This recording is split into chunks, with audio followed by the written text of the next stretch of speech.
तिसरा श्लोकापासून घ्यायचा. हो का, इतकं गेलोय का? तिसरा श्लोक.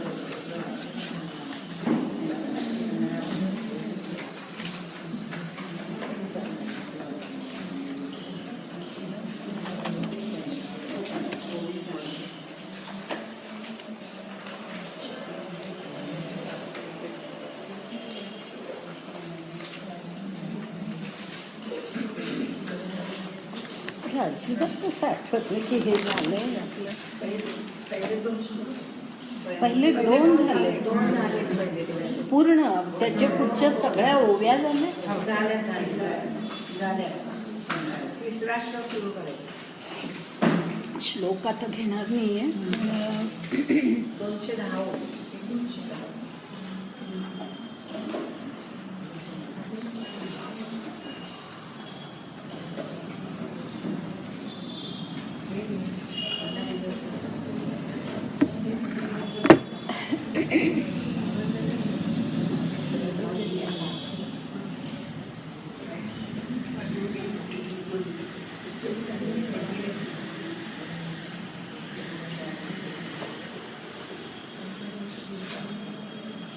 बरं, श्लोक नाही घेत आहे, एकदम ओव्यांना सुरुवात करते. पण त्याच्या आधी मध्ये बरेच दिवस गेले म्हणून फक्त थोडीशी आठवण करून देते की आपण जो मागचा भाग पाहिला त्याच्यातल्या महत्त्वाच्या ज्या गोष्टी होत्या त्या अशा की ह्या वृक्षाला अश्वत्थ का म्हणतात ह्याचा अर्थ सांगितलेला होता. की तो टिकणारा नाही आहे, म्हणजे उष्णकाल होईपर्यंत सुद्धा जो टिकत नाही इतका जो क्षणिक आहे, म्हणून त्याला अश्वत्थ असं म्हटलेलं आहे. की तिथे फारच लवकर तो क्षणिक असं त्याचं अस्तित्व आहे. पण तरी त्याला अव्यय असंही म्हटलेलं आहे. अव्यय असं म्हटलं आहे. आठवत असेल तर बघा, हे जर ओव्या आपल्या झाल्या असतील आणि श्लोक झाले असतील तर त्याला अव्यय म्हटलं आहे. अव्यय म्हणजे अविनाशी. आता एके ठिकाणी म्हणायचं की तो अगदी क्षणिक आहे आणि मग म्हणायचं की तो अव्यय आहे, असंही म्हटलं जातं की हे संसार वृक्ष हा अव्यय आहे. आता अव्यय आहे तो अविनाशी आहे असं का म्हटलं जातं, म्हणजे जो क्षणिक आहे त्याला अव्यय का म्हटलं जातं. तर त्याचं फार सुंदर हे केलं. मी त्या सगळ्या ओव्यांकडे जात नाही, पण एकूण त्याचं हे सांगते मी की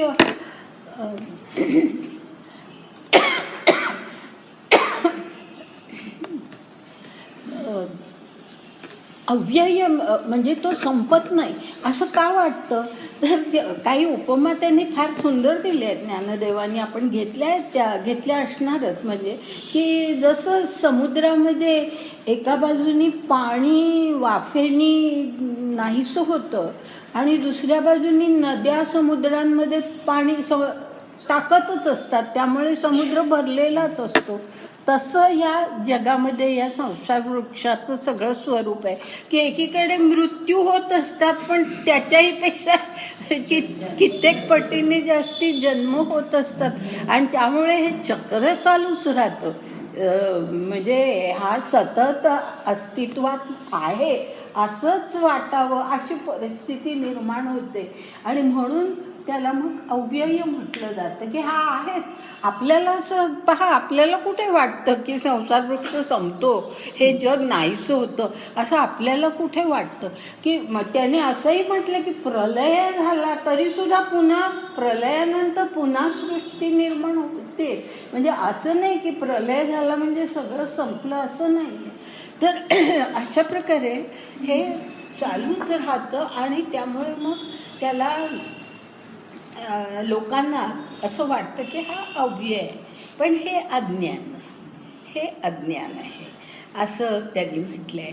आणि त्या ठिकाणी काही म्हणजे तुम्ही थोडंसं मागे जाऊन थोडं वाचलं तर तुमच्या लक्षात येईल की असं म्हटलेलं आहे, ज्ञानदेवांनी म्हटलेलं आहे की ज्यांना हे कळतं ह्या संसार वृक्षाचं खरं क्षणिकत्व ज्यांना कळतं की हे कायमचं नाही आहे, हे अविनाशी नाही आहे हा संसार वृक्ष, हे ज्यांना कळतं ते खरे ज्ञानी असं त्यांनी म्हटलेलं आहे. आता ह्या सगळ्या ठिकाणी ही आठवण मी का करून देते लक्षात घ्या की आता जे आपण पाहणार आहोत म्हणजे ते पाहत असताना काही गोष्टी मी आधी स्पष्ट करते तुम्हाला. काही ज्ञानदेवांचे काही तात्विक विचार स्पष्ट करते. ज्ञानेश्वरांच्या विचारांना जे कोणी ह्या बाबतीत थोडंसं वाचन करतात त्यांना मी काय म्हणते हे कळेल, आणि जे नाही वाचत त्यांना मी समजावून सांगते की ज्ञानेश्वरांच्या विचारांना चिदविलासवाद असं म्हटलं जातं. ऐकला हा शब्द ऐकला असेल कोणी? चिदविलासवाद असं म्हटलं जातं की त्याचा अर्थ काय आहे? चिदविलासवाद. ज्ञानेश्वर हे चिदविलासवादी आहेत असं म्हटलं जातं. म्हणजे काय तर त्याचा अर्थ असा की चिद म्हणजे चैतन्य. ते जे चैतन्य आहे, आपण सच्चित आनंद असं जे म्हणतो त्यातला तो जो चिद हा शब्द आहे तो म्हणजे चैतन्य. तर ते जे चैतन्य आहे ते चैतन्य हे संपूर्ण या विश्वातल्या प्रत्येक कणाकणामध्ये त्याचा विलास असतो. म्हणजे इट इज मॅनिफेस्टेड. ते तिथे अस्तित्वामध्ये असतं. जगातल्या या विश्वातल्या प्रत्येक कणामध्ये ते चैतन्य अस्तित्वामध्ये असतं. म्हणजे अगदी आपण अरविंदांपर्यंत पोचलो तर आपल्याला असं अरविंदांचे तसे विचार आहे की ज्याला आपण अगदी निर्जीव वस्तू म्हणतो त्या दगडामध्ये सुद्धा चैतन्य असतं, फक्त ते आपल्याला ते कळत नाही. आता पहा काही ओव्यांमध्ये ते कसं स्पष्ट होईल. मला असं वाटतं त्या ओव्या आत्ता येतील. नाही आल्या तर मी मुद्दाम त्या सांगीन, म्हणजे त्याचं स्पष्टीकरण करेन. तर अशा प्रकारे चिद विलासवाद म्हणजे ज्ञानेश्वरांचे विचार हे चिद विलासवादी विचार आहेत असं म्हटलं जातं की सर्वत्र ते चैतन्य हे अस्तित्वामध्ये आहे. या विश्वातल्या प्रत्येक कणाकणामध्ये म्हणजे निसर्गामध्ये, आपल्यामध्ये, प्राण्यांमध्ये, सगळ्यामध्ये, अगदी निर्जीव वाटणाऱ्या वस्तूंमध्ये सुद्धा ते चैतन्य अस्तित्वामध्ये आहे. आता विचार केला आपण उत्क्रांतीचा की अगदी जे पहिल्यांदा जी स्थिती होती की जे फक्त पत्थर होते, सगळे दगड होते ह्या पृथ्वीवरती असं म्हटलं जातं. आता त्याच्यातून पाऊस का पडेना पण त्याच्यातून वनस्पती निर्माण होतात, प्राणी निर्माण होतात. हे कसं झालं? म्हणजे ह्याच्यात कुठेतरी आतमध्ये चैतन्य असलं पाहिजे. बरोबर आहे. अरविंदांचं थोडंसं मी अगदी थोडक्यात स्पष्टीकरण करते त्यांच्या विचारांचं. तर तसेच ज्ञानेश्वरांचे विचार आहेत की चिद विलासवादी विचार त्यांचे आहेत. आता हे मी मुद्दाम का सांगते की जर समजा तुम्ही कोणी, आणि मी असं वाचत असते, अनेकांची पुस्तकं वाचते म्हणून मला ह्या गोष्टी माहिती असतात.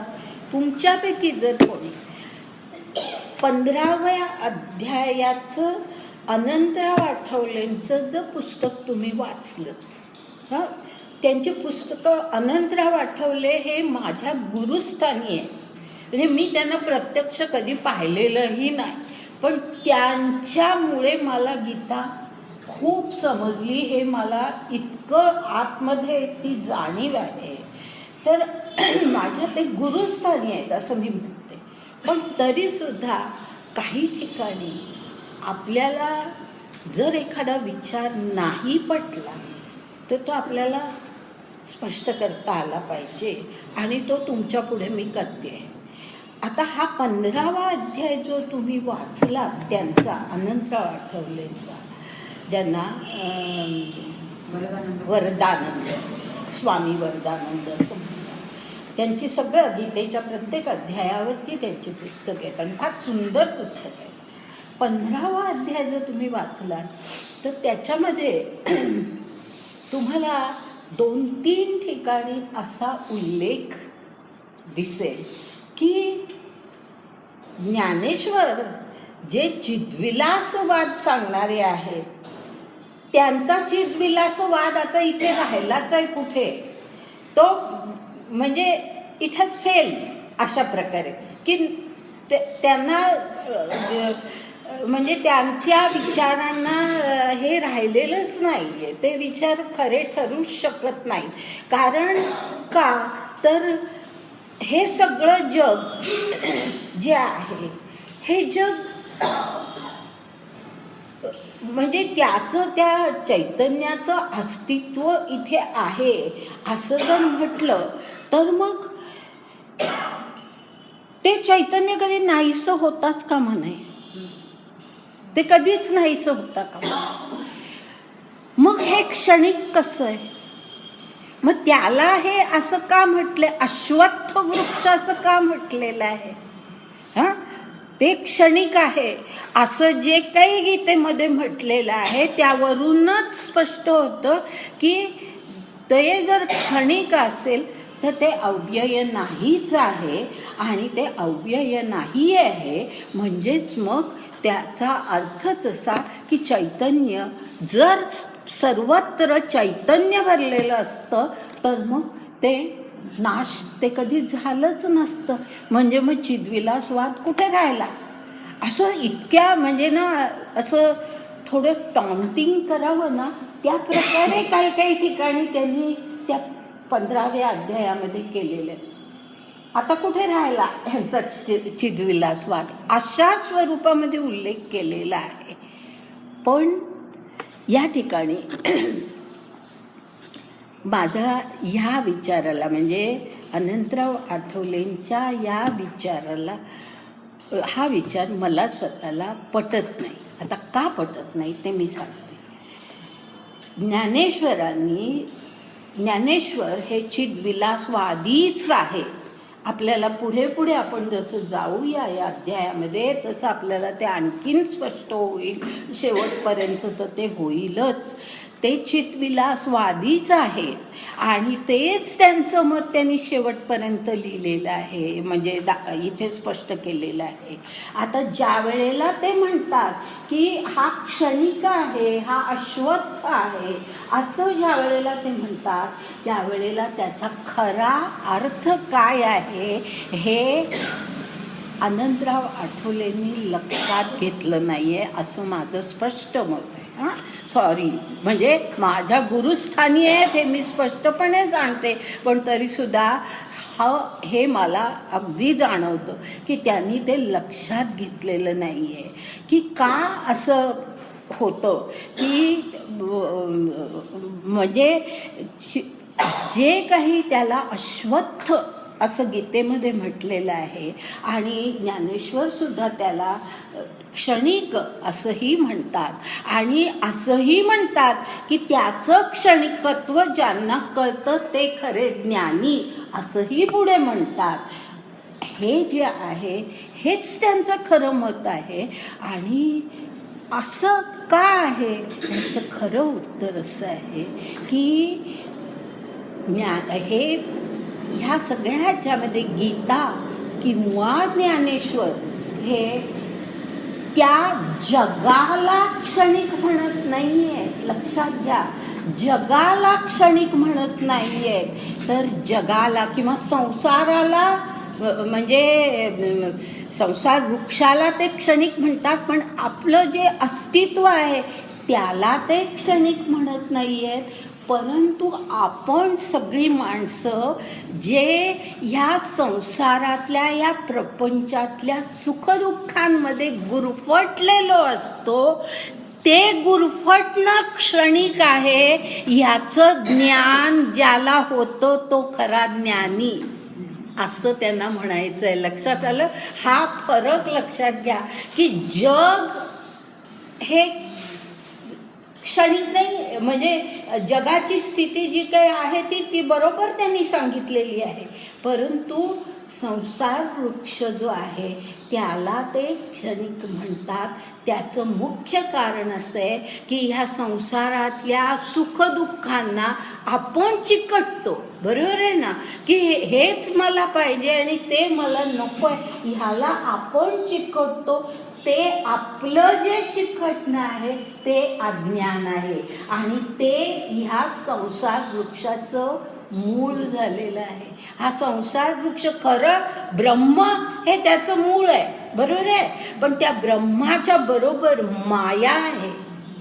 हा, ब्रह्म काही एकटं सगळं संसार वृक्ष निर्माण करत नाही, त्या ब्रह्माच्या बरोबर माया पण असते आणि माया आणि ब्रह्म ह्यामुळे हा संसार वृक्ष निर्माण होतो. आणि ती जी माया आहे ती माया म्हणजे या संसारातल्या सुखदुःखांमध्ये सगळ्या प्रकारची द्वंद्व, जय पराजय किंवा जे काय आपल्याला आशा निराशा, हे सगळं जे आहे ते क्षणिक आहे. ते क्षणिक आहे आणि त्याच्यामध्ये आपण गुरफटतो. आणि म्हणून त्यांनी असं म्हटलेलं आहे की हा संसार वृक्ष क्षणिक आहे. आता फरक कळला की जग क्षणिक आहे, म्हणजे जगामध्ये होणारे बदल हे बरोबर आहेत की बाबा माणसं जिवंत होतात, काही माणसं मरतात वगैरे वगैरे, त्यामुळे ते अव्यय नाही आहे वगैरे, हे सगळं म्हणणं बरोबर आहे. परंतु त्यांचा चिदविलासवाद हा कुठेही या ठिकाणी पराभूत झालेला नाही, हे आपण लक्षात घ्यायचं. ते चिदविलासवादीच आहे आणि आपण पुढच्या आता ओव्या जशा पाहू ना त्यावेळेला त्यांचे विचार आणखी स्पष्ट होतील आणि त्या सगळ्या विचारांमध्ये आपल्याला कळेल की ते काय म्हणतायत. हे अनंतराव आठवलेंनी नीट लक्षात घेतलेलं नाही की ते कशाला म्हणतायत की ते क्षणिकत्व ते ह्याला म्हणत नाही, जगाला म्हणत नाहीये. ते आपण जगातल्या सुखदुःखांना अडकतो आणि ती सुखदुःख क्षणिक आहेत असं ते सांगताहेत. म्हणजे ते चैतन्य इथे आहेच, प्रश्नच नाही, ते इथे आहे, प्रत्येक कणाकणात भरलेलं आहे आणि त्यामुळे हे सगळं जग जे आहे ते पुन्हा निर्माण होणारच, त्यामध्ये प्रश्नच नाही. पण तरीसुद्धा त्याचं जे क्षणिकत्व आहे ते सुखदुःखांचं क्षणिकत्व आणि आपल्याला अज्ञानामुळे ते कळत नाही आणि आपण त्याच्यातच अडकून बसतो. आणि म्हणून हे मी आधीच तुम्हाला हे स्पष्ट करते. आता आपण पुढे जाऊया. कारण काय की मला स्वतःला म्हणजे मला इतका आदर आहे अनंतराव आठवलेंबद्दल, पण मला हा अध्याय त्यांचा वाचताना मी अनेक पुस्तकं वाचते आणि आता सध्या तर थोडी पडूनच होते त्यामुळे तर वेळ होता, तर वाचताना मला असं लक्षात आलं की असं कसं काय हे म्हणतायत. आणि मग मला ते सगळं जाणवलं की ज्ञानेश्वरांनी काय, गीतेनी काय जे सांगितलं आहे ते फार चिदविलासवादच आहे त्याच्यामध्ये खरं म्हणजे, पण तो कसा आहे हे त्यांनी लक्षात घेतलेलं नाही आहे. आणि अनंतराव आठवलेंनी असं स्पष्ट म्हणजे अशी थोडी टीका करावी ना, किंवा असं थोडं ह्यांनी टोमणे मारावे अशा प्रकारे म्हटलेले. आता कुठे राहिला ज्ञानेश्वरांचा चिदविलासवाद, अशा प्रकारचे उद्गार त्यांनी काढलेले की जे मला कुठेतरी आतमध्ये हे झाले. आणि म्हणून मी ते सगळं पूर्ण ते वाचल्यानंतर माझं स्पष्टीकरण मी तुम्हाला आधी सांगते. आता आपण ह्या पुढच्या ओव्या वाचू आणि आता जे मी म्हणते हे तुम्हाला आणखी पुढच्या ह्या ओव्यांमध्ये आणखी कसं स्पष्ट होतं हे लक्षात येईल.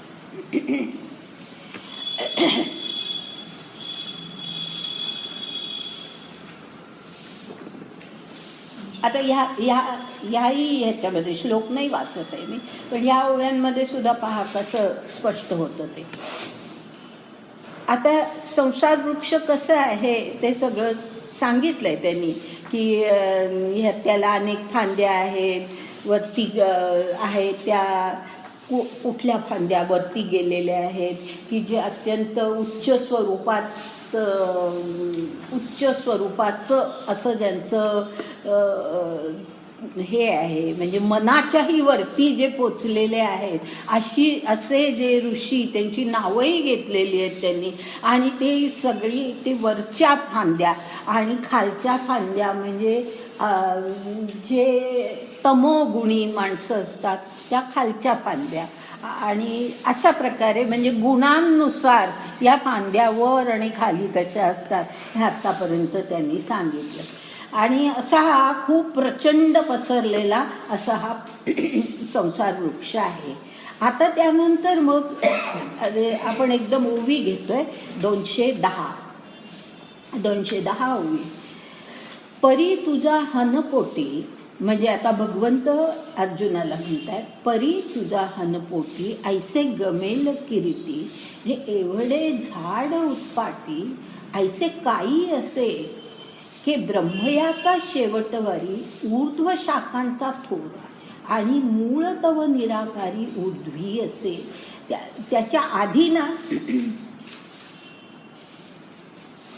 त्याच्या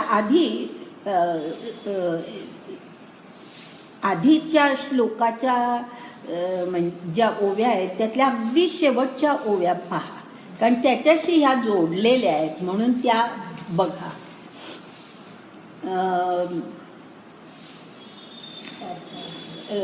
8वी ओवी.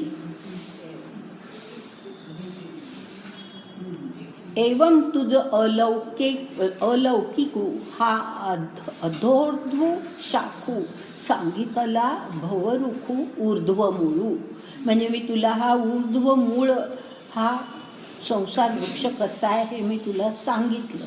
आणि अधिची ही मुळे उपपत्ती परिसविली सविबळे, आता परिस उन्मळे कैसेनी हा.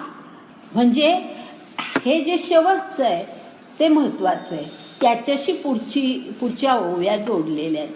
आता परिस म्हणजे आता ऐक, उन्मळे कैसेनी हा म्हणजे हा उन्मळून कसा टाकायचा, हा सगळा मुळासकट हा सगळा तोडून कसा टाकायचा हे आता तुला सांगतो, ऐक. आणि मग आता ही ओवी पहा. परी तुझा हनपोटी ऐसे गमेल किरीटी, जे एवढे झाड उत्पाटी ऐसे काही असे. म्हणजे अर्जुना तुझ्या मनात येईल की हे एवढं मोठं झाड तोडायचं कसं, उत्पाटी म्हणजे ते उन्मळून टाकायचं कसं, ते उपटायचं कसं, त्याला काय उपाय करायचा. ऐसे काही म्हणजे असा काही उपाय आहे का, असं तुझ्या मनामध्ये येईल.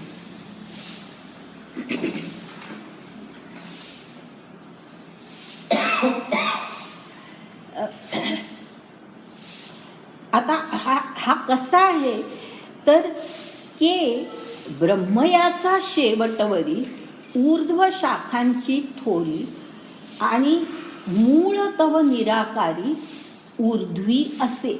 म्हणजे वर ऊर्ध्व दिशेला काय आहे तर तो ब्रह्माधिक म्हणजे ब्रह्मही आहे आणि ब्रह्माच्या पातळीला पोचलेले इतरही जे कोणी आहेत ते सगळे वरती आहेत, असा हा वृक्ष आहे. हा पुढची ओवी. हा स्थावराही तळी फाकत असे अधिचा डाळी, माझी धावत असे दुजामुळी मनुष्य रूपी. म्हणजे काय की हा असा आहे की स्थावराही तळी म्हणजे खालच्या बाजूला जे स्थावर आहे, स्थावर म्हणजे जे न हलणारं ते स्थावर असं अशा ठिकाणी हा आणखी खाली अधिचा डाळी ह्याचा अर्थ की खाली ह्याच्या डहाळ्या, ह्याच्या फांद्या खाली फाकतच असतात आणि माझी धावत असे दुजामुळी मनुष्यरूपी असं जे म्हटलंय ना, ते दुजामुळी मनुष्यरूपी जे म्हटलंय त्याचा ते दुजामुळी ह्याचा अर्थ असा की ह्या ज्या खालच्या फांद्या आहेत ह्या कशा होतात की त्या खाली जमिनीत जातात. लक्षात घ्या की झाडाच्या फांद्या मोठ्या मोठ्या या वड पिंपळ यांच्या फांद्या डोळ्यासमोर आणा की त्या खाली जमिनीत जातात. पुन्हा जमिनीत गेल्या की पुन्हा त्यांना मुळं फुटतात, परत वरती येतात. तर तसं ह्याचंही तेच होतं की हा अशा प्रकारे दुजामुळी म्हणजे त्याला वरती मूळ आहे आणि खाली मूळ आहे. खाली मुळं फुटत आहेत कारण ते मातीमध्ये त्या फांद्या जात आहेत, त्यामुळे खाली मुळं फुटत आहेत आणि वरती तर मुळं आहेतच. अशा प्रकारे दुजामुळी हा मनुष्यरूपी म्हणजे अनेक ही माणसांच्या या अशा या फांद्या घनदाट असं हे सगळं हा वृक्ष वाढत चाललेला आहे. आईसा गाढा आणि अफाटू आता कोण करी या शेवटू, तरी झणी हा हळवटू धरिसी बापू. म्हणजे कदाचित तुझ्या मनात असं येईल की एवढा हा गाढा म्हणजे घनदाट, गाढा म्हणजे घनदाट आणि अफाटू म्हणजे अफाट असा पसरलेला, अत्यंत व्यापलेला असा हा सगळा, ह्याचा शेवट करणार तरी कोण आणि कसा करायचा असा जर विचार. आता हे जे आहे ना, तरी झणी हा हळवटू धरिसी भाव, म्हणजे असा जर तुझ्या मनामध्ये विचार आला तर झणी असं जे म्हटलंय ना, ही ज्ञानदेवांची भाषा आपण पहिल्यापासून ऐकलेली आहे. आठवतं ना की झणी असा शब्द त्यांचा ज्या वेळेला येतो त्याचा अर्थ असा असतो की असा विचार मनात आला तर झटकून टाक, त्या क्षणाला तो विचार झटकून टाक, झणी असं ते म्हणतात. तर ते तसं त्यांनी म्हटलंय, तरी झणी हा हळवटू धरिसी भाव. तुझ्या मनात असा जर भाव आला तर तो पटकन तू मनातून काढून टाक. आता का काढून टाक, तर पुढे त्याचं त्यांनी स्पष्टीकरण केलंय. परी हा उन्मळावया दोषे येत सायासाची काहीसे, काय बाळा बाबुल देशे दवडावा आहे. म्हणजे ह्याला उन्मळवून टाकायला काय कठीण आहे, काय कठीण सायास पडणार आहे असं त्यांनी म्हटलंय. आणि ते सांगताना त्यांनी उदाहरणं कशी दिली आहेत बघा, की बाळाला, लहान मुलाला आपण बागुलबुवाची भीती घालतो, बागुलबुवाची भीती घालतो की आला बागुलबुवा असं आपण त्याला म्हणतो. आता त्या बागुलबुवाला मारायला काय हत्यार घेऊन जावं लागतं का, कारण तो अस्तित्वातच नाही. बागुलबुवा हा अस्तित्वातच नाही, त्यामुळे तुम्हाला काही शस्त्र घेऊन बागुलबुवाच्या मागे धावायची गरज नसते. म्हणजे उदाहरणं देऊन त्यांनी बरोबर विचाराकडे आणलंय की हा मुळी संसार वृक्षच सगळा खरा नाहीये, असं अशा विचाराकडे आणले. बघा कसं की बाळा बागुल देशे दवडावा आहे, म्हणजे त्याला काही त्याला काढून टाकणं, बागुलबुवाला हे नाहीसं करण्यासाठी शस्त्र घेऊन त्याच्या मागे जावं लागतं का. किंवा आणखी एक उदाहरण दिलं, गंधर्व दुर्ग काही पाडावे, काय शशविषाण मोडावे, होवावे मग तोडावे खपुष्पकी. म्हणजे आणखी उदाहरणं दिले, 3 उदाहरणं आहेत ह्याच्यामध्ये. गंधर्व दुर्ग ह्याचा अर्थ आकाशामध्ये काही वेळेला असे काही ढग येतात की एखादे दुर्ग म्हणजे किल्ला, असे मोठे मोठे किल्ले जणू काही आहे आणि त्याला गंधर्व दुर्ग असं म्हणतात. आकाशातले किल्ले त्याला गंधर्व दुर्ग असं म्हणतात.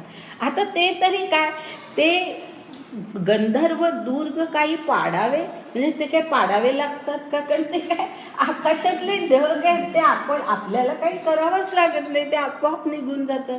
काय शशविषाण मोडावे. शश विषाण, शश म्हणजे हा पूर्ण ससा. ससा, सशाला शिंगच नसतं, शिंगच नसतं. मग काय शशविषाण मोडावे म्हणजे त्याचं शिंग मोडण्यासाठी काही प्रयत्न करावे लागतात का? कारण त्याला शिंगच नाहीये. म्हणजे हे सगळं काल्पनिकच आहे. शशविषाण मोडणं, गंधर्व दुर्ग पाडणं, हे सगळ्या कल्पना आहेत. किंवा आणखीन एक आहे ख पुष्प, म्हणजे आकाशातलं पुष्प. ख म्हणजे आकाश, आकाशातलं पुष्प तोडणं ही सुद्धा कल्पनाच आहे. हे काही प्रत्यक्षामध्ये कधी घडत नाही. तैसा संसारू हा वीरा, रुख नाही साचोकारा. मग उन्मळणी दरारा काहीसा तरी, म्हणजे हा मुळी खरा नाहीच आहे संसार वृक्ष. आता खरा नाहीये म्हणजे काय? जग खरं नाहीये असा नाही, लक्षात घ्या. बरोबर अशा ठिकाणी अनंतराव आठवलेंनी टीका केली की हा साचोकारा नाही असं ज्या वेळेला ज्ञानदेव म्हणतात, त्यावेळेला मग आता त्यांचा चिदविलासवाद कुठे राहिला असे ते टीका करतात. तर ह्या ठिकाणी बघा जे त्यांनी म्हटलेलं आहे की हा साचोकारा नाही, म्हणजे आपण जे या संसारातल्या सुखदुःखांमध्ये अडकतो ती सुखदुःख खरी नाही आहेत. त्याच्यामध्ये आपण अडकतो, त्या अज्ञानाने अडकतो. ते कुठलं सुख असं आहे सांगा की ते कायम राहतं, किंवा दुःख तरी कुठलं असं असतं की जे कायम राहतं? काहीच नसतं. ते असं येतं आणि काही काळ लागतो त्याला, काही दुसऱ्या काही गोष्टी लागतात की ज्याच्यामुळे ते जातं. तर अशा प्रकारे हे जे आहे हे अशा प्रकारचं आहे की ह्याच्यामध्ये हा संसार जो आहे हा खरा साचोकारा नाहीच आहे. मग उन्मळणी दरारा म्हणजे त्याची भीती कशाला बाळगायची की हा उपटून टाकायचा कसा, त्याच्यासाठी खटपट कशी करायची, हा विचार सुद्धा करण्याची गरज नाही आहे असं म्हटलेलं आहे की तो खरा नाहीच आहे. आता पुढे मधल्या काही ओव्या गाळते आणि एकदम पुढे एक पुन्हा तसं एक उदाहरण आहे ते घेते आणि पुढे जाते. 22वी ओवी. 22 उदाहरण चांगलं आहे म्हणून घेते. मृगजळाची गातळी तिये दिठी दुरुनीची न्याहाळी, वाचुनी तेणे पाणीये साळी केळी लाविसी काही. किती छान उदाहरण आहे ना की मृगजळ दुरूनच आपल्याला दिसतं, ते पाणी आहे म्हणून तिथे भाताची शेतं लावली आहेत. साळी म्हणजे भाताची शेतं लावली आहेत, केळ्यांच्या बागा लावल्या आहेत. असं शक्य आहे का? नाही आहे. म्हणजे ते सगळं खरं नाहीच आहे. तर म्हणून म्हणजे हे सगळं कसं खरं नाही आहे हे सांगण्यासाठी ही अशी उदाहरणं आहेत. मग पुढे 23वी ओवी आहे. मूळ अज्ञानची तवलटिके मा तयाचे काय हे केतुके, म्हणून संसार रुख सत्य के वावोची गा. म्हणजे हे मुळामध्ये अज्ञानच आहे. ज्यांना हे सगळं खरं वाटतं, सुखदुःख ही सगळी खरी वाटतात, त्यांचं हे सगळं अज्ञान आहे. आणि त्यामुळे त्याचं ते उन्मळून टाकायचं आहे वगैरे, हे सगळ्याचं काय कशाला एवढं कौतुक करायचं. म्हणून संसार रुख सत्य के वावोची गा. म्हणजे ते सत्य कुठे आहे? सत्य के याचा अर्थ ते सत्य कुठे आहे? वावोची गा म्हणजे ते खोटंच आहे. वावो म्हणजे ते खोटंच आहे. हे संसार वृक्ष हा खोटाच आहे. आता बघा, आता पुढच्या विचारांकडे ते आपल्याला नेतात. आणि मधली एक ओवी गाळून पुढे 25वी ओवी बघा. तरी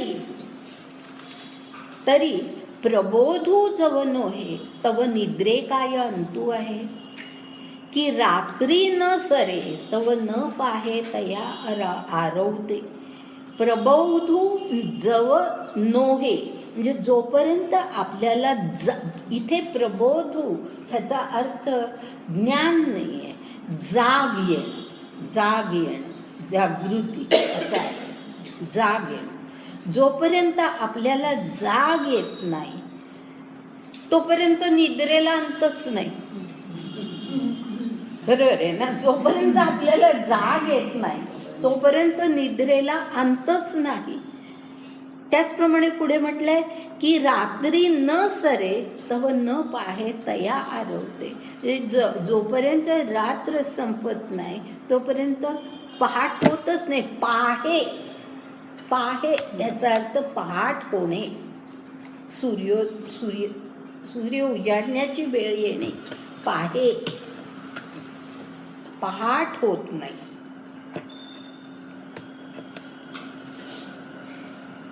हा शब्द मी अनेक वेळा सांगितलाय, पाहे. पसायदान पासून मी आज सांगते की पाहे ह्याचा अर्थ हा पहाट हा शब्द मुळे त्याच्याच वरून आलेला आहे. आणि तसंच आता पुढची ओवी बघा. तैसा म्हणजे हे आधी उदाहरणं दिली. तैसा जव पाथा विवेकू नुघवी माथा तव अंतू नाही अश्वत्था भवरूपाया. लक्षात आलं ना? सोपं आहे की जोपर्यंत विवेक बुद्धी आपल्यामध्ये निर्माण होत नाही तोपर्यंत या अश्वत्थ वृक्षाला, ह्या भवरूपी अश्वत्थ वृक्षाचा अंत नाही. आता अंत नाही याचा अर्थ जगाला अंत नाही असा नव्हे. बरोबर आहे ना? म्हणजे मी जे आधी स्पष्टीकरण केलं ते मुद्दाम मी याच्यासाठी केलं की सुखदुःखांना त्यांनी म्हटलेलं आहे की आपण ज्यांच्या मागे असतो, आपण त्या सुखदुःखाच्याच ह्याच्यामध्ये धावत असतो. सगळं जीवन त्याचा तो सगळा आभास आहे हे आपण लक्षात घेत नाही. जगाला त्यांनी आभास म्हटलेलं नाही आहे हे आपण लक्षात घ्यायचं आहे. तर ह्या ठिकाणी विवेक जोपर्यंत निर्माण होत नाही आपल्या माथ्यामध्ये तोपर्यंत ह्या अश्वत्थ वृक्षाला, भवरूपा म्हणजे ह्या संसार रूपी अश्वत्थ वृक्षाला अंत नाही.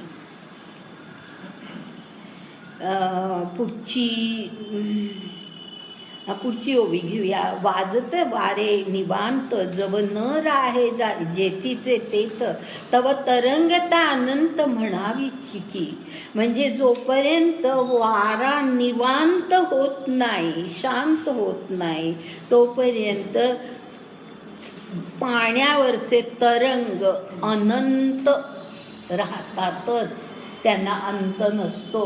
पाण्यावरचे तरंग, कारण पाण्यावरचे तरंग हे वाऱ्यामुळे आलेले असतात. ते काही पाण्यामुळे निर्माण होत नाहीत, वाऱ्यामुळे ते आलेले असतात.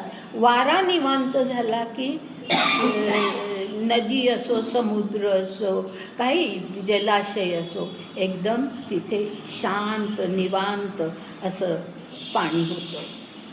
तर त्यानंतर एक ओवी गाळून पुढे 29वी ओवी.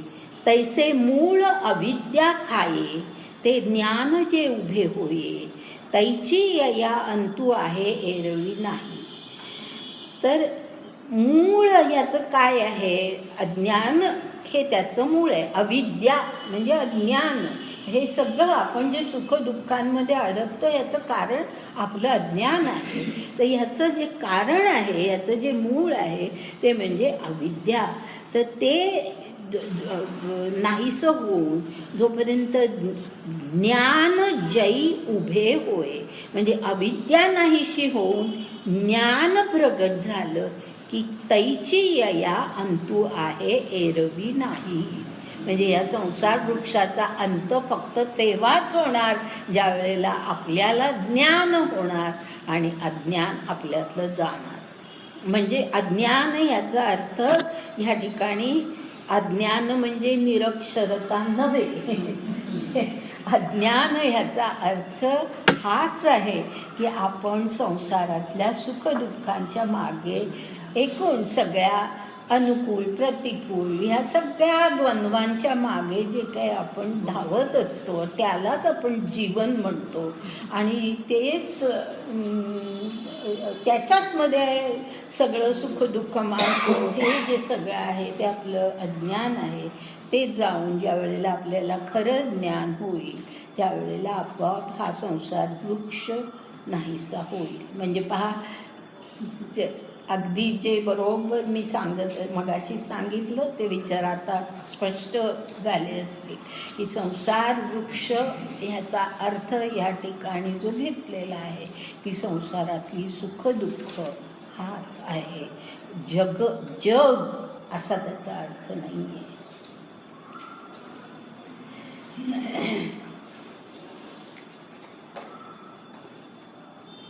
हां, आता पुढे 31वी ओवी बघा. नाही, 30वी ओवी, 230वी ओवी.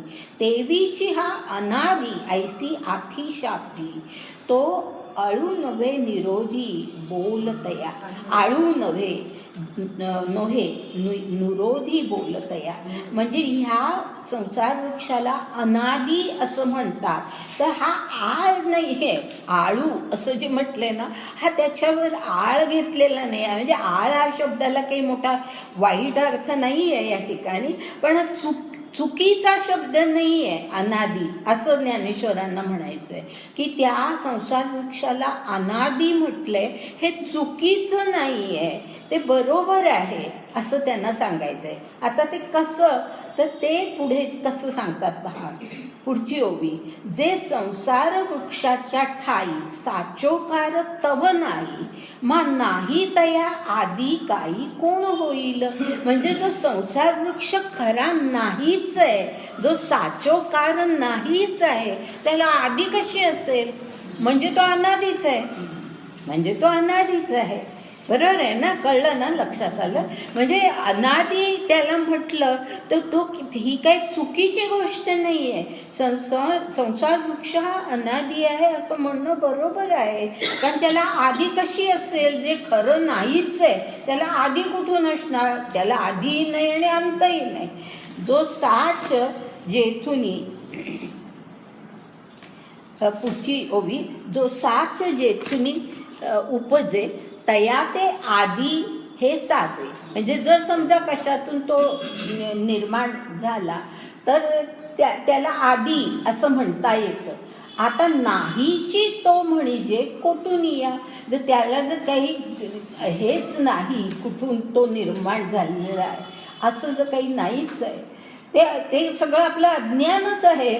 तर त्यामुळे त्याला अनादी म्हणण्यामध्ये काही चूक नाही असं ज्ञानदेवांना म्हणायचं आहे. पुढे आता मधल्या काही ओव्या गाळते आणि एकदम 37वी ओवी घेते. 37वी मधल्या गाळते ह्याचं कारण एकतर त्याच उपमा तशाच उपमा दिलेल्या आहेत, गाळायला हरकत नाही आहे म्हणून गाळते. अर्जुना ऐसेनी पाही आद्यंतू ययासी नाही माझी स्थिती आभासे काही परी टवाळ तेगा. म्हणजे अर्जुना, ह्या संसार वृक्षाला आदी नाही, अंत नाही. पण तुला कदाचित, म्हणजे आता भगवंत अर्जुनाला म्हणतायत बरं का, की अर्जुना तुला कदाचित असं वाटेल, म्हणजे तू मनामध्ये असं म्हणशील की ठीक आहे याला आधी नाही हे बरोबर आहे, याला अंत नाही हे बरोबर आहे, असं तू म्हणशील. म्हणजे हे बरोबर आहे. पण ते जे आहे त्याला माझी स्थिती आभास काही परी टवाळते का, म्हणजे मधली जी स्थिती आहे ती मात्र आपल्याला कळते ना. मधली स्थिती तर आपल्याला कळते, आधी नाही. बरोबर आहे. अंत कसा करणार, म्हणजे ज्ञानानेच त्याचा अंत होतो. म्हणजे पण माझी स्थिती आभासे काही परी टवाळते का, म्हणजे तू असं जर काही विचार करत असशील की हा मधली जी त्याची स्थिती आहे तर ती खोटी आहे, असं तू समज. म्हणजे तो सुद्धा आभास आहे असं तू समज. आता कसं बघा पुढे कसं ह्या सगळ्याचं स्पष्टीकरण होत जातं. अर्जुना ऐसेनी पाही, पुढची ओवी. अर्जुना ऐसेनी पाही आद्यंतू ययासी नाही, माझी स्थिती आभासे काही परी टवाळते गा, म्हणजे असं तू समज की हे खोटं आहे. परंतु आता त्याला पुढची ओवी 240 लागून घेतली, मधल्या जरा गाळते. आता हे खोटं कसं आहे हे सांगताना त्यांनी अनेक उदाहरणं दिली आहेत. एकच उदाहरण फक्त मी घेते आणि म्हणून त्या 40व्या ओवीकडे येते. नाना रंगी गजबजे जैसे इंद्रधनुष्य देखिजे, तैसा नेणतया आपजे आहे ऐसा. म्हणजे इंद्रधनुष्य कसं असतं, अनेक रंग आणि इतकं सुंदर ते दिसतं, पण खरं काय असतं त्या इंद्रधनुष्यामध्ये? खरं काहीच नाही, तो आभासच असतो. तसंच हा सुद्धा, हे जी मधली स्थिती आहे तो आभास आहे, ते खरं नाही आहे, हे तू लक्षात घे. ही मधली स्थिती सुद्धा आभास आहे. म्हणजे ह्या मधल्या स्थितीमध्ये जी सुख दुःख वाटतात तो आभास आहे, हे तू लक्षात घे. आता तिथून 240व्या ओवीकडून एकदम 247व्या ओवीकडे. एवं आदि ना अंत स्थिती ना रूप ययासी आथी, आता कायसी कुंथा कुंथी उन्मळणी गा. म्हणजे ह्याला नाही आदी, नाही ह्याला अंत, ना ह्याला मधली स्थिती, काहीच नाही. मग उगीच हा उन्मळून कसा टाकायचा म्हणून कशाला कुंथा कुंथी करायची असं म्हटलंय. उगीच त्याच्यासाठी आपण श्रम काय पडणार आहेत आपल्याला. आता पुढची ओवी बघा. आपुलिया अज्ञानासाठी नवता थांबला किरीटी, तरी आता, बरोबर आहे ना, थांबला आहे. हा, थांबला थांबला. हां माझ्या ह्याच्यामध्ये नीट दिसलं नाही. नाही, थांबला बरोबर. आपुलिया अज्ञानासाठी नवता थांबला किरीटी, तरी आता आत्मज्ञानाचे नि लोटी खांदेनी गा.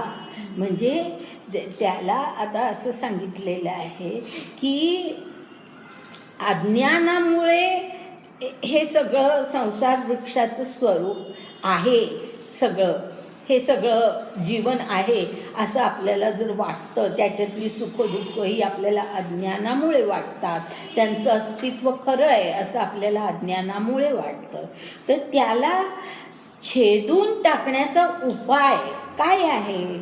तर त्याचा उपाय म्हणजे आत्मज्ञान. आत्मज्ञानाचे नि लोटी खांडेनी गा. म्हणजे जर आपल्याला आत्मज्ञान झालं तर म्हणजे आपलं खरं स्वरूप आपल्याला कळलं. लक्षात येत आहे ना सगळ्यांचं? आपलं खरं स्वरूप की आपण कोण आहोत, आपण देह नाही आहोत. आणि त्यामुळे ह्या देहाच्या सुखदुःखांमध्ये आपण जे बुडून जातो, त्याच्या मागे जे आपण धावतो ते चुकीचं आहे, ते अज्ञानापोटी आहे. तर म्हणून आपल्याला ज्या वेळेला आत्मज्ञान होईल, म्हणजे आपलं खरं स्वरूप आत्मा आहे हे ज्या वेळेला आपल्याला जाणवेल, आपल्याला पटेल, त्यावेळेला आपोआपच हा संसार वृक्ष तुटून पडेल, खांडेनी त्याला खांडून टाकायचं. त्याला एकच उपाय आहे आणि तो म्हणजे आत्मज्ञान होणं. वाचून ज्ञाने विण एके उपाय करिसी जितुके, तीही गुंफसे अधिके रुखी ये. म्हणजे भगवंत सांगतायत की ज्ञानाशिवाय दुसरे कुठलेही उपाय करायला गेलास तर तू ह्या संसार वृक्षामध्ये अधिक अधिक गुंतत जाशील. कारण आपल्याला असं वाटतं ना की हे सुख मिळालं म्हणजे मला सगळं मिळालं, पण तसं काही नसतं. ते मिळालं की पुन्हा आपल्याला आणखीन काहीतरी हवं असतं. कुठेच अंत नसतो. आणि दुःखांमध्ये काही वेळेला आपण इतके काही खचून जातो की तेही चुकीचं असतं. म्हणजे जीवनच म्हणजे दुःख, निराशा, क्रोध ह्या सगळ्यामध्ये आपण इतके काही गुंतून जातो की त्याच्यामुळे जीवनामध्ये अनेक चुकीचे निर्णय आपण घेतो आणि त्यामुळेही आपण जीवनामध्ये अधिक अधिक अडकतो. मी याची काही उदाहरणं दिलेली आहेत, आता देत नाही. पुन्हा अर्जुनाचं उदाहरण दिलं आहे. मी आठवतो तुम्हाला महाभारतातलं की जयद्रथाच्या वधाचं उदाहरण मी दिलेलं आहे. आता पुन्हा शक्ती कमी आहे माझी तर त्यामुळे आता देत नाही. तर अशा प्रकारे ह्याला ज्ञानाशिवाय दुसरा काही उपायच नाही. वाचून ज्ञाने विण एके उपाय करसी जितुके तीही गुंफसे अधिके रुखी ये. मग किती खांदो खांदी यया हिंडावे, ऊर्ध्वी आधी म्हणून मूळची अज्ञान छेदी सम्यक ज्ञाने.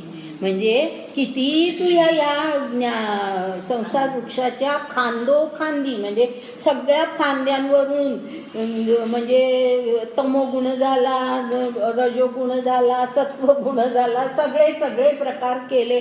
सगळं करून ह्या खांद्यांवरून तू किती हिंडलास तरीसुद्धा ते अज्ञान कशाने जातं तर सम्यक ज्ञाने असं म्हटलंय. म्हणजे यथार्थ ज्ञान, सम्यक ज्ञान याचा अर्थ यथार्थ ज्ञान. यथार्थ ज्ञान म्हणजे काय तर आपण कोण आहोत, मी कोण आहे याचं ज्ञान. मी म्हणजे देह नाही, मी म्हणजे आत्मा आहे, हे सम्यक ज्ञान. त्याला या ठिकाणी सम्यक ज्ञान असं म्हटलेलं आहे. हे यथार्थ ज्ञान आहे. आणि ते ज्या वेळेला होतं म्हणजे आपण देहबुद्धीतून बाहेर पडतो आणि ज्या वेळेला आपण आत्मबुद्धीमध्ये शिरतो त्यावेळेला आपल्या जीवनाला सगळं वेगळं स्वरूप प्राप्त होतं. आता मधल्या काही ओव्या गाळून 56वी ओवी. म्हणून स्वप्नीचे या भया ओखद जेवोची धनंजया, तेवी अज्ञान मुळा यया ज्ञानची खडग. म्हणजे स्वप्नामध्ये आपल्याला काहीतरी दिसत असतं भयानक वगैरे जे काही दिसत असतं. आता त्याला औषध फक्त एकच आहे की ते भय नाहीसं कसं करायचं. तर त्याला औषध म्हणजे आपण जागं होणं, आपली जागृती हेच औषध आहे. आपण जागं झाल्याशिवाय पडतात ना अशी काही भयानक स्वप्न पडतात. मला तर आली या आधारामध्ये अशीच काहीतरी स्वप्न पडत होती की मी कुठल्या तरी गाडीला चालले आणि मी जाते आणि गाडी सुटूनच गेली आहे. कुठेतरी बसमध्ये चढते आणि मला चढताच येत नाही. म्हणजे आतमध्ये एक जी काय अशी माझ्या प्रकृतीमुळे ज्या काय भीती निर्माण झाल्या ना त्याचे परिणाम असावे. पण त्याला शेवटी जागं होणं हाच उपाय असतो. कुठल्याही स्वप्नांना शेवटी उपाय हाच असतो. तसंच हे आहे की ही सगळी जीवनातली स्वप्न असतात, ही सगळी सुखदुःख ही सगळी जीवनातली स्वप्न असतात. तर ती सगळं अज्ञान असतं आपलं. तर त्याला एकच उपाय आहे म्हणजे ज्ञानाची खड्ग. ज्ञान हेच त्याला शस्त्र पाहिजे. त्या ज्ञानाने ते अज्ञानाचं मूळ पूर्ण नाहीचं केलं पाहिजे. आता त्यानंतर पुढे जाऊया. पुढची ओवी 57वी घेते. 57वी ओवी घेते. हा ठायवरी पांडवा पदार्थ जाती आघवा, विटवी तो होवावा वैराग्य लाठू. आता पहा, आता आणखीन एक विचार पुढचा आलेला आहे. म्हणजे आत्तापर्यंत फक्त ज्ञान म्हटलंय, पण आता आणखी एक पुढचा विचार, त्या ज्ञानामध्ये काय पाहिजे हे फार सुंदर आता सांगितलंय. की हा ठायवरी पांडवा म्हणजे पहिला आधी मनामध्ये निर्धार. ठायवरी म्हणजे मनामध्ये आधी निर्धार असा असला पाहिजे की सगळ्या हे जे काही पदार्थ जाती असं जे म्हटलेलं आहे, म्हणजे जीवनातले हे जे सगळे पदार्थ म्हणजे विषय, इंद्रियांचे विषय ज्याला म्हणतो ना, की जे आपल्याला आकर्षून घेत असतात, ते आपल्याला हे ऐकावंसं वाटतं, हे आपल्याला खावंसं वाटतं, हा स्पर्श आपल्याला हवासा वाटतो. हे सगळं जे आहे, हे सगळं जे आहे ते त्याला म्हटलंय पदार्थ जाती आघवा. म्हणजे सगळ्या अशा ज्या विषय, इंद्रियांचे जे विषय आहे त्याला पदार्थ जाती म्हटलंय. ते सगळ्या विटवी तो होवावा म्हणजे त्या सगळ्या नाहीशा करून टाकून वैराग्य लाठू असं म्हटलंय. तो लाठू शब्द आहे ना, त्याचा अर्थ असा आहे, तो वैराग्य लाठू म्हणजे धगधगीत वैराग्य असा अर्थ आहे.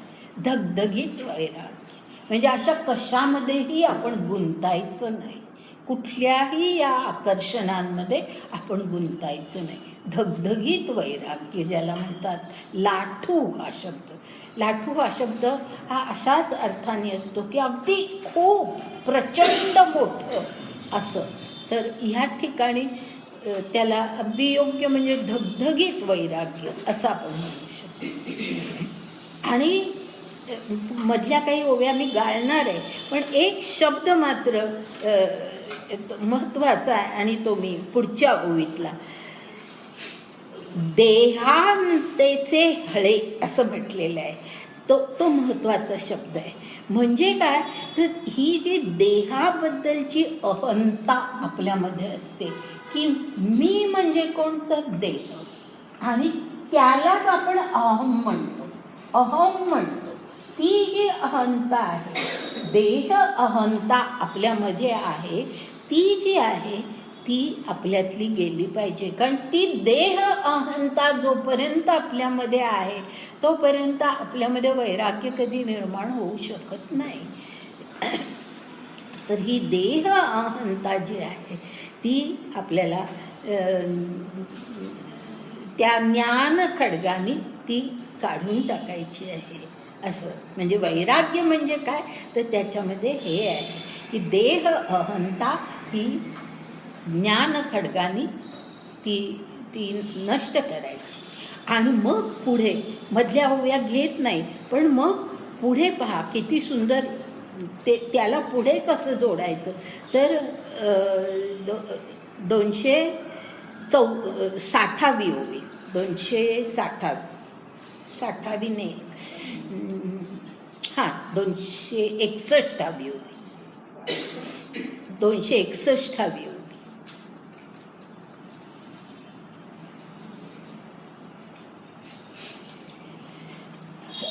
पाठी हाती येरा आपण या, निधिध्यास एक झालिया, पुढा दुजे नुरेल घाया पुरते गा.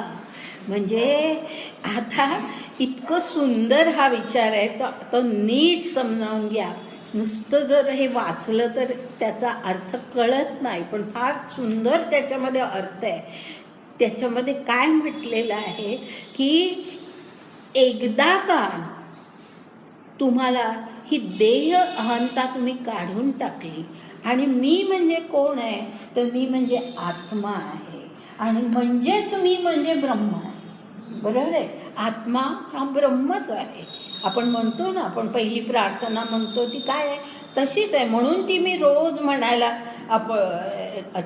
आपण असं ठरवलेलं आहे की ते कायम ते विचार आपल्या मनामध्ये राहिले पाहिजेत.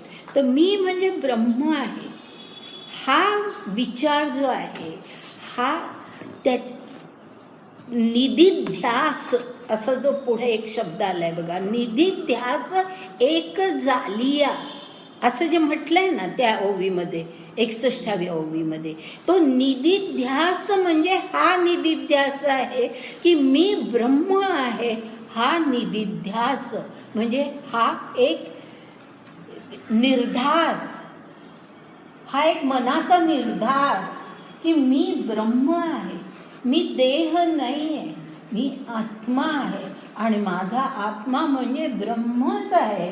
तर असा हा निधिध्यास, हा असा एकदा निर्धार एकदा का झाला की मग भगवंत काय सुंदर, म्हणजे ज्ञानेश्वरांचे शब्द आहेत ते अशा प्रकारे म्हटलंय त्यांनी. पुढा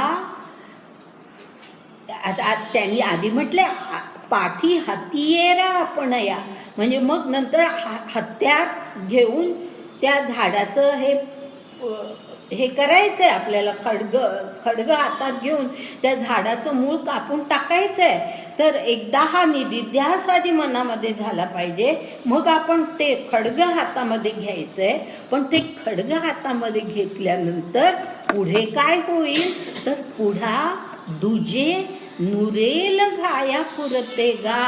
ह्याचा अर्थ असा की असा एकदा का आपला निधिध्यास झाला की मी ब्रह्म आहे, हा देह म्हणजे मी नाही आहे, मी म्हणजे आत्मा आहे, मी म्हणजे ब्रह्म आहे, हा एकदा निधिध्यास झाला आणि मग तो संसार वृक्ष कापण्यासाठी आपण खडग हातामध्ये घेतलं, म्हणजे आता ह्या सुखदुःखांमध्ये मी अडकणार नाही असं म्हणून आपल्याला ते कापायचं आहे. म्हणून आपण खडग हातात घेतलं तर होणार काय तर पुढा दुजे नुरेल घाया पुरेल गा, म्हणजे तुला अर्जुना असं दिसेल की आता काही वृक्षच नाही आहे समोर, हा घाव घालायला पुढे वृक्षच नाहीये.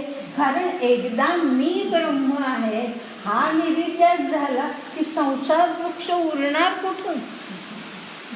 संसार वृक्ष हा सगळा त्या आपल्या अज्ञानामुळे आहे, तो उरणारच नाही. आणि तेच मुळे जर आपलं आपणच नाहीसं केलेलं आहे, ज्ञानाचं खडग आपण हातात घेतलं तरी सुद्धा आता खडग हातात घेऊन सुद्धा पुढे वृक्षच नाही अशी स्थिती होईल अर्जुना तुझी. की आता मी घाव घालू कशावरती असं तुला वाटेल की संसार वृक्षच आता अस्तित्वात नाही. काय सुंदर कल्पना आहे ना, म्हणजे की आणि म्हणून आता लक्षात घ्या की मी जे पहिल्यापासून सांगत, पहिली जी मी आज सुरुवात केली त्याचं स्पष्टीकरण आता तुम्हाला निश्चित झालं असेल की जिथे ज्ञानदेवांनी संसार वृक्ष म्हटलंय तो संसार वृक्ष म्हणजे जगाला म्हटलेलं नाही आहे, तर या जगातल्या प्रपंचातल्या सुखदुःखांमध्ये आपण अडकतो त्याला म्हटलेलं आहे. आणि म्हणून ते म्हणतात की एकदा का आपण ब्रह्म आहोत, आपण देह नाही, हा एकदा निधिध्यास झाला की मग हातामध्ये खडग घेतलं तरी पुढे पाहिलं तर झाडच नाही, संसार वृक्षच नाही. कारण तो सगळा आभास जो काही आत्तापर्यंत मनामध्ये होता तो सगळा आता नाहीसा झाला. अतिशय सुंदर ज्ञानेश्वरांचे हे बोल आहेत. मला म्हणजे नुसते वाचले तर ते समजणार नाही, म्हणून मी अगदी, आणि म्हणून मी पहिली सुरुवात करताना ते आधी सांगितलं की आता पहा ज्ञानेश्वरांचे चिदविलासवाद कुठेही तो पराभूत झालेला नाही. त्यांचे चिदविलासवाद हे खरोखर निश्चित तसेच आहे, त्यांचे विचार हे तसेच आहे. आता मधल्या काही ओव्या गाळूया आणि 66वी ओवी. ऐसे निगावीर नाथा आत्मज्ञानाची या कळकलता छेदुनिया भवविश्वा ऊर्ध्वमुळा ते. म्हणजे ते ऊर्ध्वमूळ अश्वत्थ वृक्ष जो आहे त्या ऊर्ध्वमुळाला केवळ ब्रह्म हे त्याचं मूळ नाही, त्याच्याबरोबर हे अज्ञान मूळ जे त्याच्याबरोबर आहे, माया जी आहे ती माया आपण काढून टाकायची. आणि ती कशी जाणार आहे तर आत्मज्ञानाच्या खड्गाने ती माया आपण काढून टाकायची आहे. आणि मग हा संसार वृक्ष आपोआप नाहीसा होतो. पुढे घेते आहे बरं का मी, कारण थोडं 7 अजून 5:15 पण नाही झालेले. आम्हाला काही प्रॉब्लेम नाही, कारण मला अजून थोडं संपायचं आहे, त्याशिवाय लवकर होणार नाही. आणि मला असं मी फार घाई करते असं वाटत नाही आहे, पण मी मुद्दाम हे जे दिवस सगळे मिळाले त्याच्यात मी ओव्या अशा खुणा करून घेतल्या की कशाला काय जोडून घ्यायचं आपण, म्हणजे तो विचार बरोबर सलग मांडता येतो. आता पहा पुढचा आहे, पुढचा श्लोक घेत नाही आहे.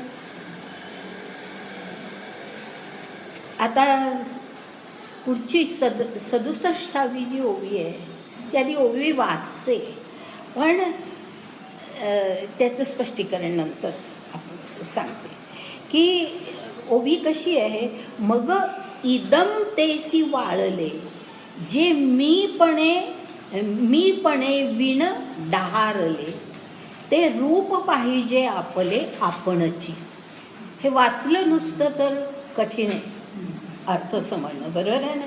अर्थ समजणं कठीण आहे. आता ह्याचा अर्थ खूप चांगला आहे आणि तो असा आहे की इथे 2 शब्द आहेत. एक आहे मीपण हा एक शब्द आहे आणि इदम हा एक शब्द आहे. हां, इदम हा एक आहे आणि मीपण अहम हा एक आहे.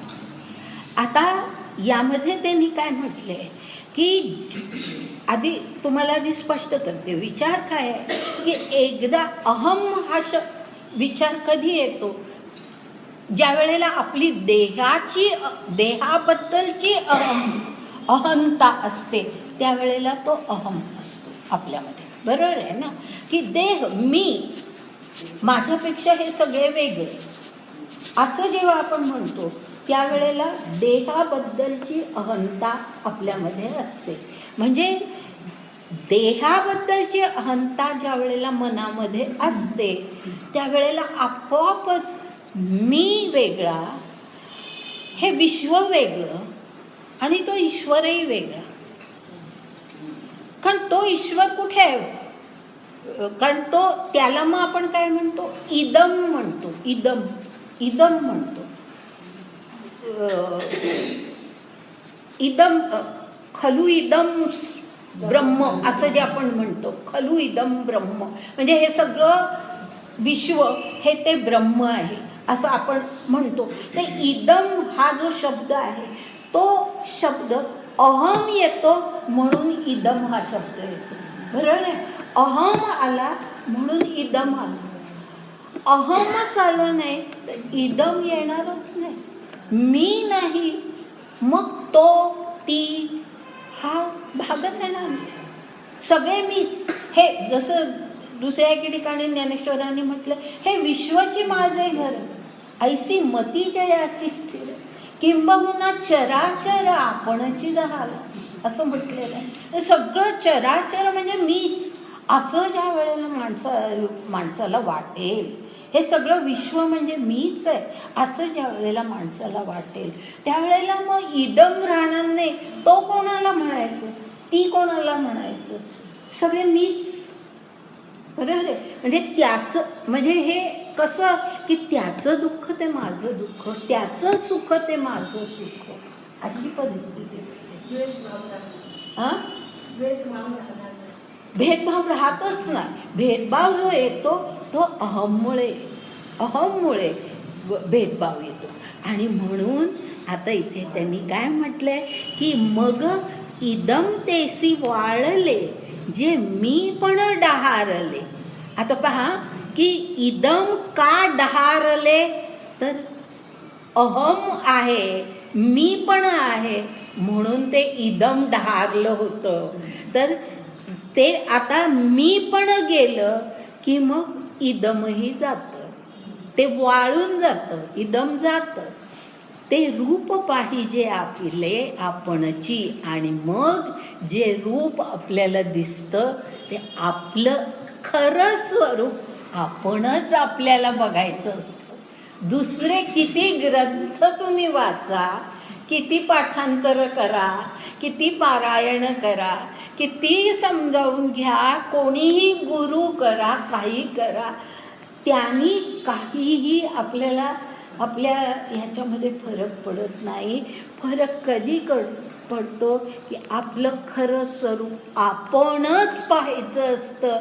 आणि ते कधी पाहू शकतो की ज्या वेळेला हा देह अहंता आपली आपण घालवायची असते, दुसरं कोणी घालवू शकत नाही. वाचनाचा किंवा प्रवचनांचा, गुरूंचा, सगळ्यांचा उपयोग होतो, माध्यमं आहेत ती सगळी, पण ते आपल्याला तिथपर्यंत पोचवतात, त्या उंबरठ्यापर्यंत फारतं पोचवतात. त्याच्या पलीकडची स्थिती आहे ती आपणच गाठायची आहे. आणि ती म्हणून त्यांनी म्हटलंय की ते रूप पाहिजे आपले आपणची, आपणच आपलं रूप पाहायचं आहे किंवा ते प्रकाशून जाणार आहे. दोन्ही अर्थाने ते पाहिजे हा शब्द दोन्ही अर्थाने घेता येतो. ज्या वेळेला हे आपलं खरं स्वरूप हे प्रकाशून जाईल, ते आपलं आपल्यालाच दिसेल. आता मधली एक ओवी गाळून पुढे जाते. हे पाहणे ऐसे विरा, 69वी ओवी. हे पाहणे ऐसे असे विरा, जैसा न मोडलिया विहिरा, मग आपलिया उगमी झरा भरोनी ठाके. काय सुंदर उपमा दिली आहे की हे पाहणं कसं आहे, आपलं आपल्याला पाहणं कसं आहे हे सांगताना त्यांनी अशी उपमा दिली आहे की जैसा न मोडलिया विहिरा, मग आपलिया उगमी झरा भरोनी ठाके. म्हणजे विहीर खोदली नाही आहे, विहीर खोदली नाही आहे. विहीर खोदली की पाणी लागतं, पण विहीर खोदली नाही तरी सुद्धा आतमध्ये झरा आहे, पाणी आहे. पहा कित्येक बिल्डिंग्स बांधताना तो पाया घालण्यासाठी ज्या वेळेला ते हे करतात, जमीन खाली जातात, जे खाली तसं पाणी लागत जातं. म्हणजे ते झरे खाली असतात, तिथे विहीर बांधलेली नसते, बरोबर आहे ना. म्हणजे विहीर खोदली नाही, झरा आतमध्ये आहेत. तसं आपण आपल्याला आत्तापर्यंत पाहिलेलं नाही, पण ते आपलं स्वरूप आहे आतमध्ये. काय उपमा आहे बघा, काय सुंदर. म्हणजे ज्ञानदेवांचे शब्द ना खरोखर आपल्याला कुठे नेतात अगदी, की असं वाटतं की काय म्हणजे ह्यांना कसं हे सगळं, काय 15 वर्षाचा मुलगा कसं हे सांगू शकतो सगळं, की विहीर खोदलेली पण नाही पण आतमध्ये झरा तर आहे. तसं आपलं स्वरूप आपल्याला आत्तापर्यंत दिसलं नव्हतं, पण ते आतमध्ये आहेच, ते आपण पाहायचं आहे. ते कधी आपण पाहू शकतो, जसं विहीर खोदली की पाण्याचा झरा बाहेर येतो, तसं आपण ते विहीर आपली खोदायची कशी, तर हे देह अहंता आपली खडगानी, ज्ञान खडगानी आपली देह अहंता काढून टाकली की आपला हा स्वतःचा झरा बाहेर, आपल्या स्वरूपाचा झरा बाहेर येणार आहे. फार सुंदर, फार सुंदर आहे. पुढे एक ओवी गाळून पुढचे घेते. नाना इंधनांशू सरलेया, वन्नी परते जेवी आपण पया, तैसे आपे आपण धनंजया न्याहाळणे जेगा. म्हणजे ना ह्याचा अर्थ किंवा असा आहे. किंवा ही ज्ञानेश्वरांची भाषा आता खरं म्हणजे आपल्याला माहिती झालेली आहे. किंवा इंधनांशू सरलेया, म्हणजे इंधन संपलं की वन्नी परते जेवी आपण पया, म्हणजे आपोआपच अग्नी विझून जातो. इंधन संपलं की अग्नी विझून जातो. तैसे आपे आप धनंजया नहाळणे जेगा, आपल्याला स्वरूप म्हणजे ही देह अहंता आपली काढून टाकली गेली की मग आपल्याला आपलं स्वरूप दिसायला लागतं. आणि त्यानंतर मधली एक ओवी गाळून एक 74वी ओवी घेते. 74वी ओवी. आपणची आपण या ते पाहिजे, जे अद्वैते ते ऐसे होय निरुते, बोली ज तू असे. म्हणजे आपण आपल्याला कसं पाहायचंय, जे अद्वैत म्हणजे अद्वैत म्हणजे ज्ञानी कसा पाहतो आपल्याला, तर अद्वैत हो की आता त्याला देह अंत गेल्यानंतर त्याच्यामध्ये अद्वैत भाव निर्माण झाला आहे, ईश्वराशी सुद्धा आणि विश्वाशी सुद्धा. सगळे, मग तो आपल्या देशातला माणूस आहे का परदेशातला आहे, आपल्या धर्माचा आहे का परधर्माचा आहे, हा विचारच येत नाही. सगळे आपणच, असा अद्वैत भाव त्याच्यामध्ये निर्माण होतो. आणि हे पाहणं कसं असतं, ज्ञानदेव फार सुंदर शब्दामध्ये सांगतात. जे पाहिजे ते विण पाहिजे, काही नेणनेची जाणीजे, आद्य पुरुष का म्हणजे जया ठायाते. म्हणजे पाहिजे ते विण पाहिजे, म्हणजे आपण पाहतोय ही जाणीव सुद्धा राहत नाही. हां, की इतकं ते आपलं हे होऊन जातं की आपण पाहतोय ही जाणीव राहत नाही. आपल्याला आपण जाणतोय ही जाणीव राहत नाही. आणि अशा प्रकारे तो जो आद्य पुरुष आहे त्याला आपण, ते आपलं आत्मस्वरूप आहे आणि त्याला आपण असं जाणायचं असतं, त्याला आपण असं जाणायचं असतं. आद्य पुरुष का म्हणजे जया ठायाते, म्हणजे त्याला आपण असं जाणायचं असतं. बदल्या काही ओव्या काढते आणि पुढे 280 ओवी आहे.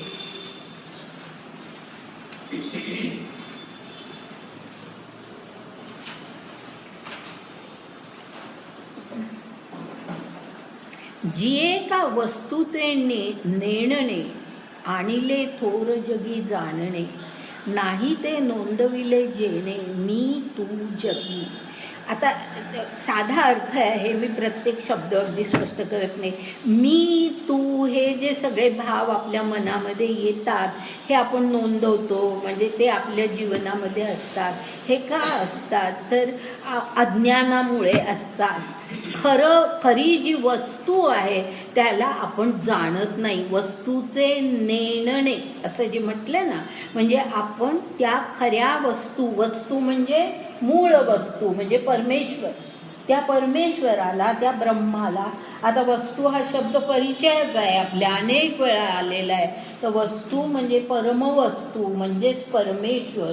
तो जो परमेश्वर आहे त्या परमेश्वराला मूळ वस्तू जी आहे त्या मूळ वस्तूला आपण जाणत नाही, त्याच्याबद्दलचं अज्ञान असतं. आणि म्हणून मग मी तू हे द्वैत आपल्यामध्ये, खरं म्हणजे ते खोटं, तो सगळा आभास आहे, पण ते नसताना सुद्धा आपल्यामध्ये ते नोंदवलं जातं.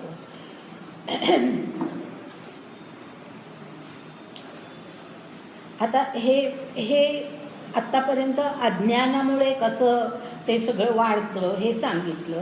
आता आणखी एक पुढे त्यांनी सांगितलं आहे, आणि कधी एकतया ओळखणं असे धनंजया. पुढची 83 ओवी. आणि काही एकतया ओळखणं असे धनंजया, तरी जया का भेटलिया येण्याची नाही. अतिशय महत्वाची हे शब्द आहेत की ते जे परमतत्व आहे त्या परमतत्वाची एक आणखी ओळखणं म्हटलेलं आहे. म्हणजे त्याचं ते जे मूळ रूप आहे त्याचं खरं स्वरूप काय आहे ते सांगतायत ते.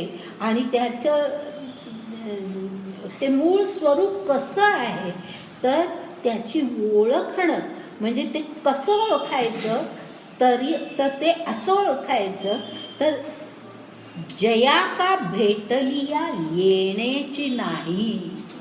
लक्षात आलं. एकदा का आपण त्या परमात्म्याला भेटलो की परत येणं नाही, तिथून आपण परत येत नाही. ही त्याची खरी ओळख आहे. आता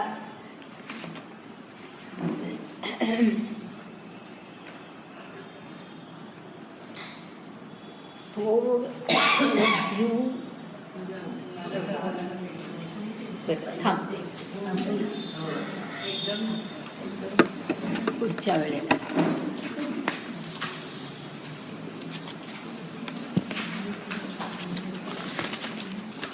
पुढच्या वेळेला असं आम्हाला विचारायचं.